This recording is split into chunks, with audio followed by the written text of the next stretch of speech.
On allume la télé, Varrock, on regarde Envoyé spécial ce soir consacré aux enfants. Oui, il y a 2 sujets qui sont consacrés aux enfants. Alors l'un risque de vous énerver et l'autre de vous émouvoir. Le premier porte sur les enfants youtubeurs. Ils ont entre 6 et 12 ans. Leur talent, essayer une nouvelle attraction dans un parc, ouvrir un paquet cadeau face caméra, goûter une marque de chips. Et ça marche, des millions d'abonnés à leur chaîne et des milliers d'euros à gagner. Les plus célèbres en France engrangent entre 50 000 et 100 000 euros par mois. Alors est-ce que c'est un travail ? Non, disent les parents qui filment. Est-ce une nouvelle façon de faire de la publicité ? En fait, je vais vous laisser vous faire votre propre opinion en regardant ce premier sujet qui est très bien fait, mais qui est extrêmement énervant. Je préfère évoquer l'autre reportage du soir. Départ pour le Mexique et le village de Vicente. C'est une cité pauvre qui est collée à une décharge. Régulièrement, des colis humanitaires arrivent dans ce village et dedans, il y a ça. Attention, c'est lourd. Des instruments de musique. Un trombone. Une quarantaine ce jour-là. Ça ? Je crois que c'est une trompette ou un saxophone. Je ne sais pas trop.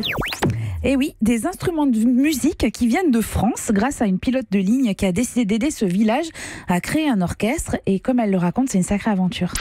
On a transporté une batterie en bagage à main démontée.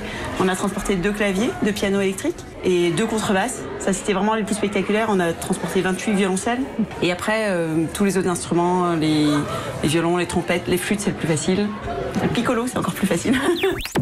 Et voilà comment un orchestre symphonique est créé dans ce village et surtout devient en fait un refuge d'espérance pour des enfants qui sont quand même habitués à travailler dans la décharge. Alors ils sont loin de la drogue, ils sont loin de la violence et ils apprennent la musique comme le raconte Marco. J'ai eu des problèmes, notamment avec mon père. Parce qu'il aime pas la musique. Il a même cassé mon violon. Ton père ? Ouais. Mais pourquoi ? Je sais pas bien. Il a des problèmes dans sa tête. Il pensait que notre projet d'école de musique était une perte de temps. Il m'a dit que je gagnerais jamais rien avec la musique. Et que si j'essayais d'en vivre, je mourrais de faim. Sauf qu'aujourd'hui, ils sont quand même une centaine à suivre le cours avec 5 professeurs à leur côté.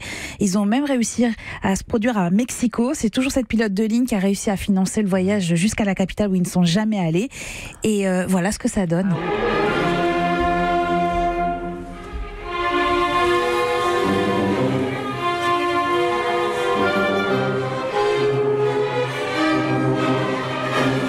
C'était d'autant plus émouvant que quand ils sont arrivés à Mexico, il y avait 80 personnes, une chorale de 80 personnes des anciens d'Air France ou des gens qui travaillent à Air France qui sont venus chanter avec eux et les enfants ne le savaient pas. C'est vraiment le reportage digne des plus beaux scénarios. Il n'y a pas d'argent, mais il y a des enfants heureux. Alors, entre les enfants youtubeurs et ça, je dois vous dire que j'avais une préférence pour le second reportage.